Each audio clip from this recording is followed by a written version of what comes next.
வணக்கம். வீட்டு தோட்டத்தில் கோழிங்க இருக்கிற இடத்துல பல செடிங்க இருக்குது. அது என்னென்னு பார்க்கலாம். இது தைவான் பிங்க்குங்க.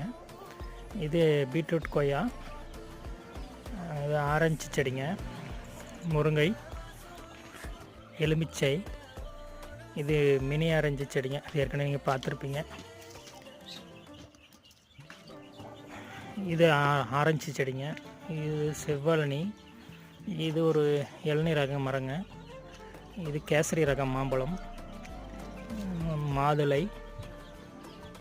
மல்லிகை மாரகம். இது மல்கோவா மாஞ்செடிங்க. எல்லாமே கட்டிங் மெத்தடில் ரெடி வச்சிட்ருக்குறேங்க. இது பச்சை மல்லி. இது சப்போட்டா. இது தானா முளைச்ச கருவேப்பிலை. இது இமாம் பாஸுங்க. எல்லாமே கட்டிங் பண்ணி அதிகமாக படராத அளவுக்கு வளர்த்திட்ருக்குறேங்க. இது சேலம் பெங்களூரா மாறாகுங்க. இது வாட்டர் ஆப்பிள்.